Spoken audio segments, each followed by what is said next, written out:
Hey, it's Kimberlee and welcome back to my channel. I make videos on all things lifestyle on a budget and we're going to be talking about hair. I'm going to give you the simplest tips to get a successful braid out over and over and over again. I think I consider myself a connoisseur personally when it comes to the overnight braid out or the overnight plus a day or two sometimes here and there. And every time I do it, I get great results. I'm gonna rewind, show you how I got to this process. So let's go ahead and get right into it. Jump scare. Sorry about that. But here is my hair in its natural state when it is time to be washed. The definition just starts to disappear. The dryness is ever prevalent, but we're going to change that. If you haven't been here before, I say I have type 4 natural hair, and here's a quick little link check. As these winter months are upon us, my hair gets drier faster, so I've got to do a quick little ditty. Now, my hair takes a couple days to dry when it's in braids, and I don't always have that time, so if I can't air dry in the braids and wear that for a couple days, I'm going to whip out my Rev Air. I use that thing all the time when I'm in a pinch, especially for a true overnight braid out.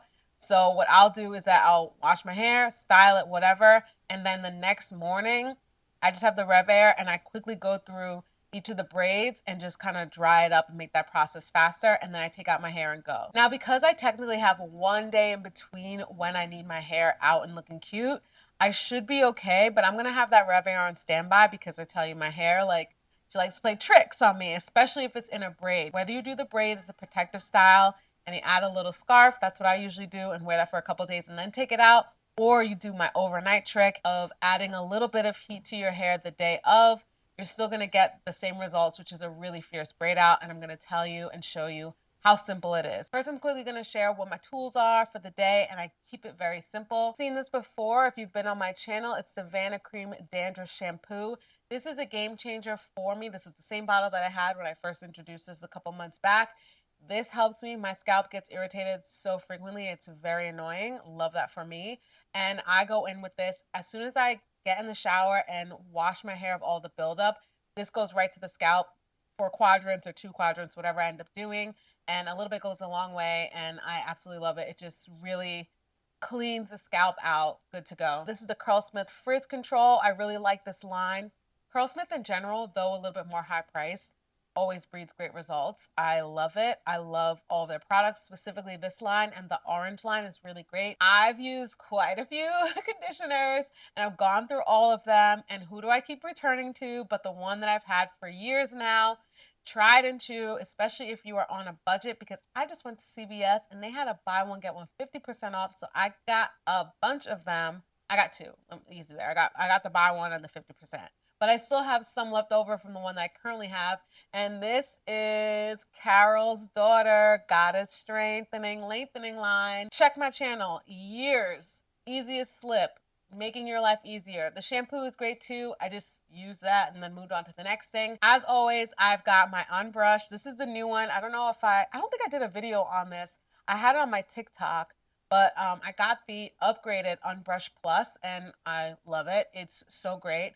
It's interesting. It has like a spiral design. I don't know if you could see that, but I feel like that actually does make a difference. I feel like it gathers the hair in a better way. I use this in the shower to detangle my hair. That's the only thing I use to detangle my hair other than my hands. For styling, so specifically for my braid out this time, I don't need like a tight, super defined look, because I'm gonna be working on set and I know that they're probably gonna just slick back my hair. I'm more so just interested in having super healthy moisturized curls. I'm gonna go with Quimette Biologics. I previously used their, it's like Apotheque, or just I'm not even gonna try and pronounce it, but there's a thick cream that I previously went in with and I loved it and it gave me great results. I think I went to go buy it again and they didn't have it, so I now have the Alma and Olive Heavy Cream. Heavy is great for me. My hair laps it up. My trick here with my braids, this is the big trick of it all. Big chunky braids breeds great results. 6 to 8 braids is all you need if you have this amount of hair. 8 is my magic number. If you don't have this much hair, you can literally drop it down to like 6 or even 5. Don't make these braids small, because when you take them out, your hair is gonna frizz up. So the bigger the braids, the better. And that's honestly like all you need. Like, I'm literally doing a 1 product and I promise it's gonna be great. I'm gonna hop in the shower. I'll see y'all in a hot second when my hair is all done. Okay, so it's 10:49, 10:50, and I figured like why not time this to see how fast and efficient I can move, because I'm telling you, this is super easy and straightforward. Here's my hair after it's washed, so it's detangled, looking good, feeling moisturized. I want to move fast also to keep that moisture in before my hair does start drying out. You do not have to part your hair perfectly, especially because you're not going to be leaving this in for days upon days unless you are. But I kind of started parting it, and then I was like, wait, I realized I don't care because I'll be wearing a scarf over this. But anyway, part your hair if you'd like, if that makes it easier. I started in the front just because I was already facing that way. Normally I start in the back, but I don't know. I put the camera on and I start doing things out of whack. But I'm just going to take this section right here. I'm going to get a little bit of the cream and I'm just going to apply that everywhere, get my hair moisturized, and then I'm going to go ahead and start braiding. Now, depending on where your part is, depending on how much hair you have, depending on your head shape, you may not need to do 2 sections in the front for a total of 4, but this is just what I did to kind of break it up. But this would be the smallest that I'll ever have for a section, just because, like I said before, bigger braids, better results. But obviously for my front hair section, I don't want to just have one giant braid because then I feel like I'm going to have to separate the curls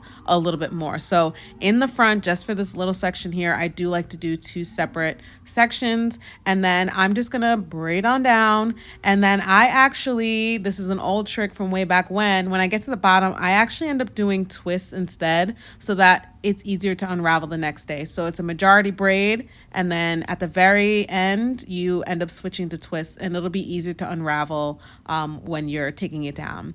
Then I go in with the next section closer to the top. Now if this were twists, I would probably do 2 twists per section. So the section right here that I'm doing would end up being broken into 2, and so I would have 8 total going across as opposed to the 4 braids right here, because once again, twists are only 2 strands, and with the braids it's 3 strands, so you're gonna obviously get more curl.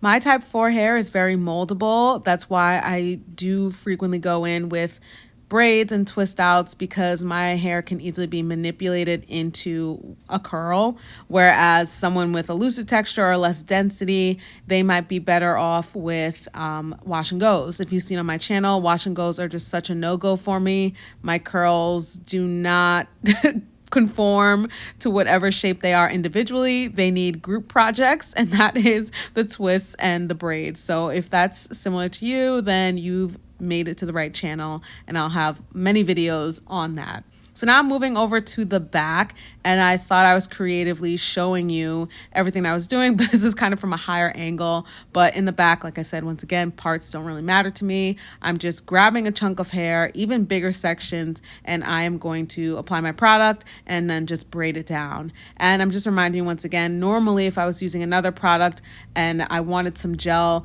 I would be going in with the gel after, but I'm not needing that because I'm thinking that my hair is going to end up changing in a day or 2 anyway, so I figured I just wanted to go for the moisture.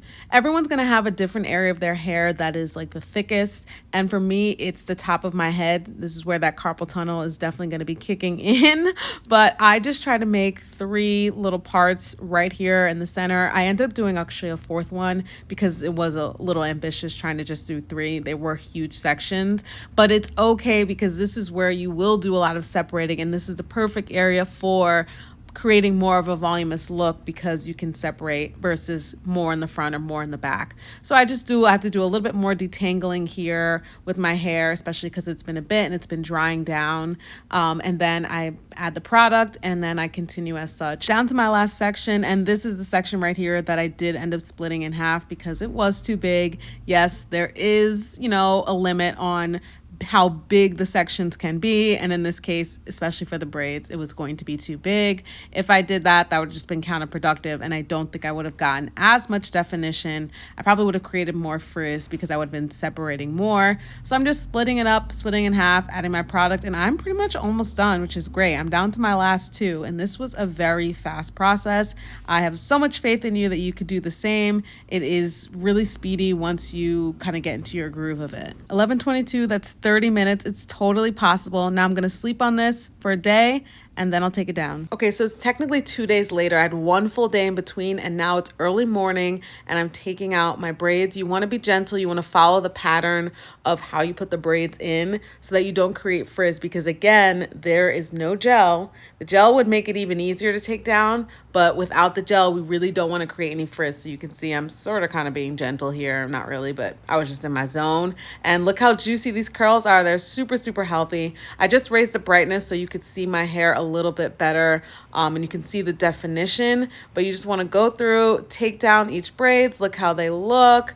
They're looking good, looking juicy, and then you gently want to guide for more separation. So don't just go separating and then you create more frizz and you lose the curl pattern, but just kind of feel with your hands where you feel the clumping, and then that's how you can divide and conquer. And so I added a little bit of a hold because I didn't know if it was humid outside and I was heading to work and I didn't know what they're going to do with my hair. So just a little bit of something, and then I was on my way. These are my real results of 12 hours later. First, I want to say is that you could probably see a little bit of frizz here and there. I thought when I was going to be on set, they might be slicking my hair back. They actually just left it down. They were like, this is great as is. So I just went on my merry way, and this is after 12 hours. So I'm going to have some frizz here and there, but I just want to hop in and get super close so you can see the definition in better lighting, and you can see how much my curls kept their shape after 12 hours. The reason why you're seeing that I didn't actually make my hair super, super big is because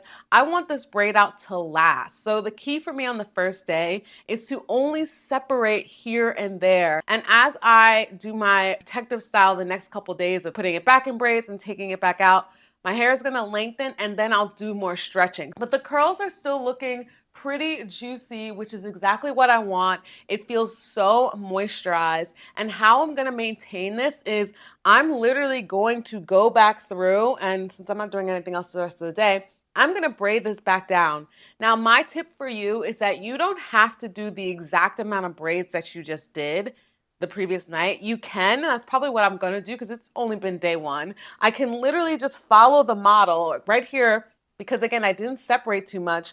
I can follow the model of where the chunks of curls are, and now I've got my 3, and I'm just gonna go back in and braid it down. And this is a way to help like lessen the frizz that you have over time. This is gonna also help lengthen it. What happens with my hair over time, and maybe I'll come back with another clip later in the week, is that my hair is gonna naturally get longer and longer because now that it's dry and it's in like its, pseudo shrunken state, as I'm rebraiding it day after day, it's gonna lengthen and lengthen. Very clearly, there's a part here. I'm gonna take these 3 pieces right here, and we're just gonna refollow the model that we already created. I'm just happy to say that if you follow this model, you're going to have beautiful, chunky, juicy braid outs. And if you want, obviously you can add in a gel. I just didn't do it just because I wanted less product in case my hair was gonna be manipulated for work. My best bet is to do at least one day in between so that my hair does dry.